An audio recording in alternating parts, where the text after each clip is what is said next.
On entend souvent que la zone 2 permet de brûler plus de graisse.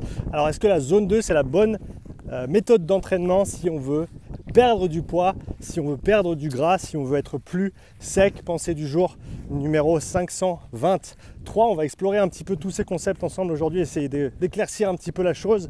Donc tout d'abord, on va faire la distinction entre brûler des graisses au niveau du substrat énergétique, qu'on utilise des sucres ou des graisses pour fournir l'effort donné durant un effort physique.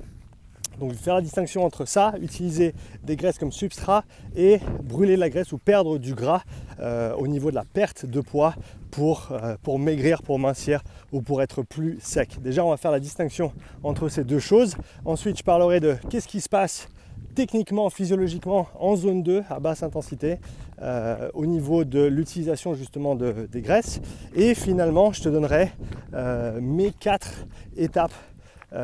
Et d'ailleurs c'est les 4 étapes qui se retrouvent dans la littérature aussi de ce point de vue là, les 4 choses que tu dois faire pour si tu veux vraiment perdre du poids, si tu veux t'affiner, si tu veux être plus sec, en gros perdre du gras, et que ce soit pour des objectifs de performance, parce que dans certains sports ça a beaucoup d'importance d'avoir un certain poids de corps par rapport à la performance que tu vas faire, ou simplement si tu veux te sentir mieux dans ton corps, et ça je pense qu'il y en a beaucoup qui disent que c'est pas une bonne idée, que c'est pas un objectif qui est sain, mais à mon avis si tu te sens bien dans ton corps, c'est quelque chose de très très important au niveau psychologique, et donc tu as tout intérêt à vouloir te sentir mieux et à vouloir simplement te sentir mieux dans ton corps pour vivre au quotidien et pour ta santé aussi. Ça on le sait, c'est que si tu es en surpoids, tes chances de mortalité de toute cause vont augmenter.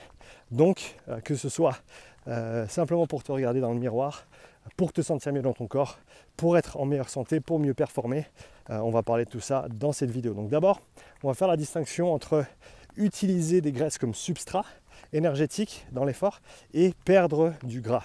Ces deux choses ne sont pas la même chose, d'accord? Il faut se dire que dans le corps, tu as, même pour quelqu'un de sec, même pour quelqu'un qui n'est pas en surpoids, tu as entre 50 et 100 000 calories d'énergie dans tes tissus adipeux, dans les stocks de graisse que tu as dans ton corps.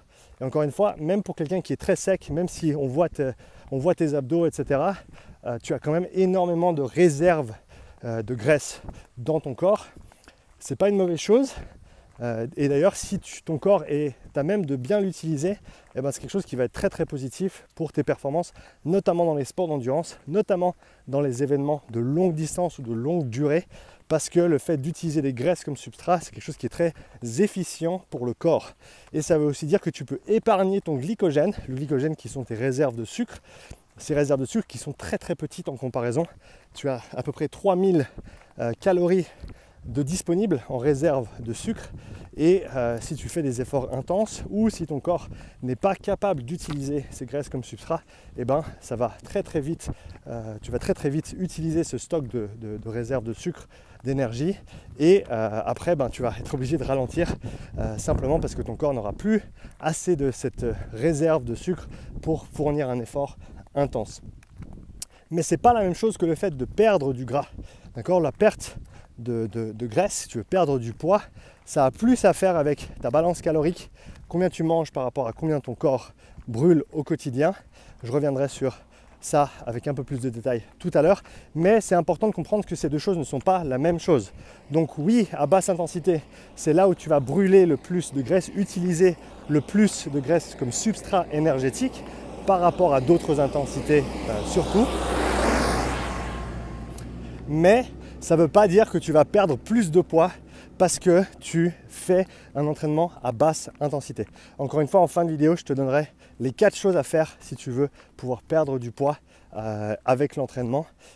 Mais tu verras, il n'y a pas que l'entraînement qui compte là-dedans. Donc voilà, déjà c'est très important de comprendre cette distinction entre l'utilisation des graisses et la perte de poids. Ensuite, qu'est-ce qui se passe à basse intensité vis-à-vis justement de cette utilisation des graisses? Ce qui se passe avec la zone 2 à basse intensité, c'est que c'est là où, comparé à toutes les autres intensités, moyennes, hautes, très hautes, c'est là que ton corps va utiliser le plus de graisse de manière proportionnelle par rapport à l'apport total de l'énergie pour ton corps. Donc c'est vrai de dire que à basse intensité, c'est là où on utilise le plus de graisse comme substrat. Par contre, c'est pas vrai de dire qu'on n'utilise que des graisses comme substrat à basse intensité. Parce que même au repos, tu utilises des sucres. Même en marchant, là, je brûle des sucres et je brûle des graisses également. Simplement parce que c'est comme ça que le corps fonctionne. Tout fonctionne en même temps. Après, il y a des choses qui changent selon les intensités. D'ailleurs, j'ai fait une vidéo hier sur le lactate et comment est-ce qu'il augmente à différentes intensités. Ça te permettra de comprendre un peu mieux ces différents phénomènes physiologiques. Donc si tu veux aller regarder cette vidéo, n'hésite surtout pas.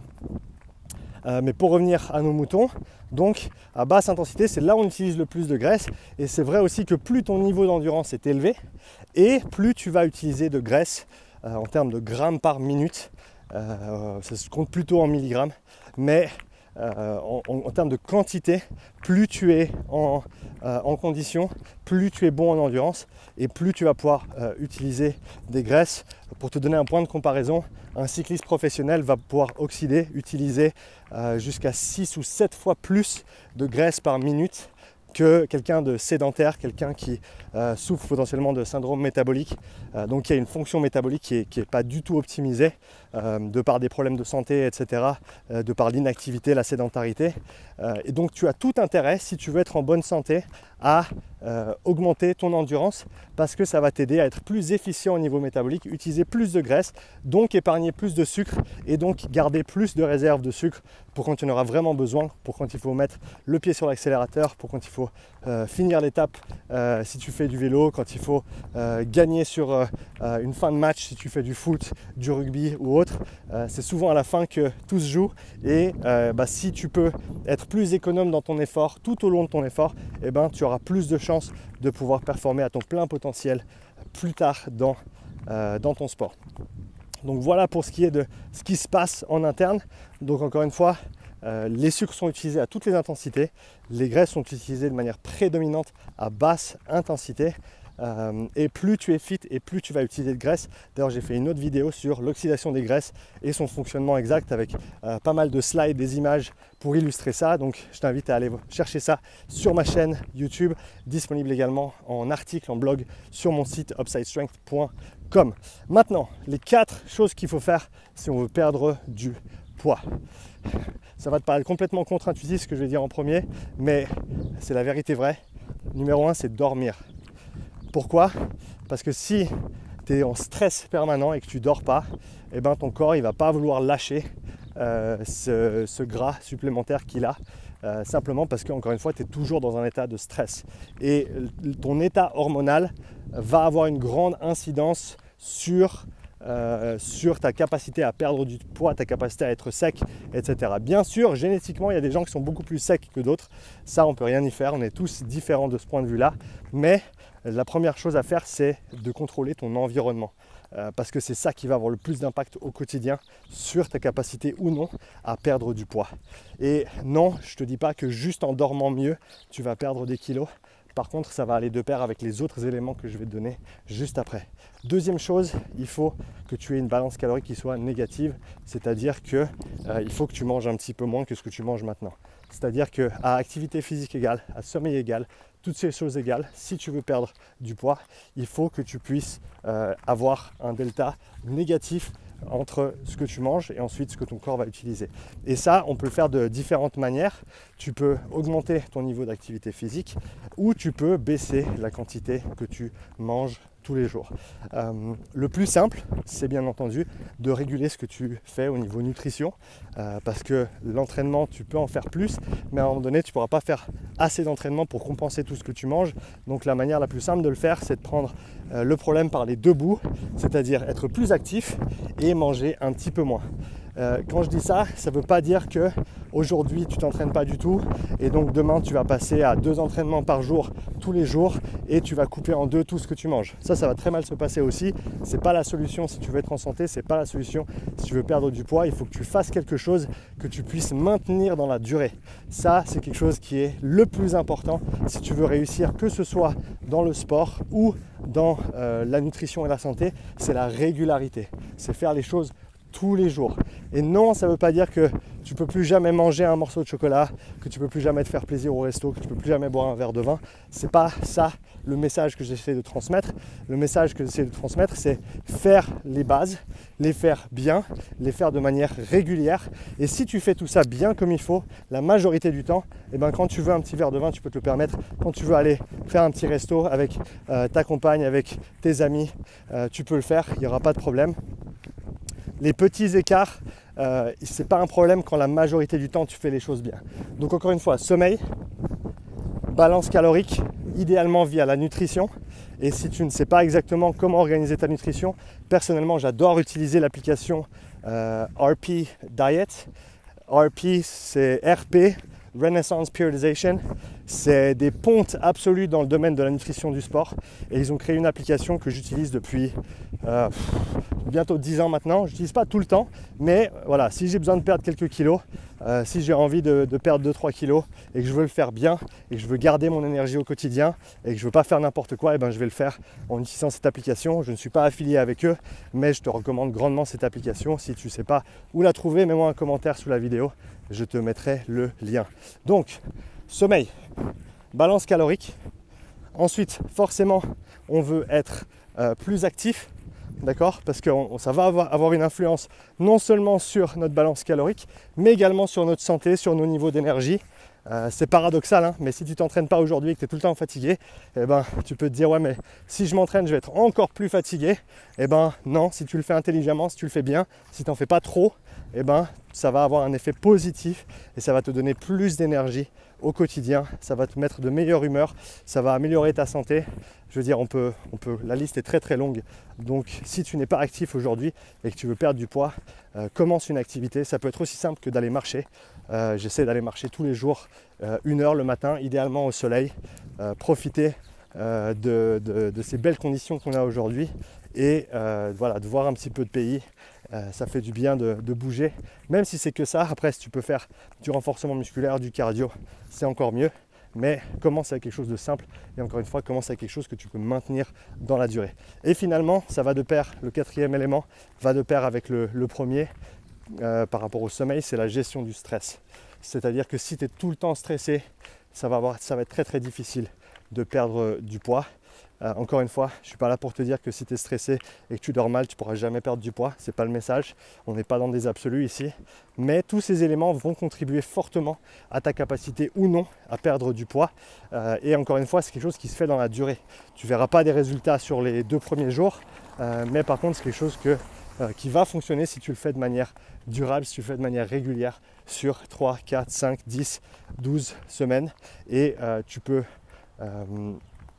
alors pas facilement, mais avec de la discipline, avec du travail, avec de la régularité, avec voilà, un petit peu d'éducation sur tous ces sujets-là que tu vas mettre en place, tu peux perdre quelques kilos en déjà 2 mois, 2-3 mois. C'est pas déraisonnable de se dire que tu vas perdre 3 à 5 kilos dans les 2 mois si tu fais les choses bien, si tu manges correctement, si tu améliores ta qualité de sommeil, si tu gères mieux ton stress, si tu es plus actif. Toutes ces choses-là vont te tirer dans le bon sens.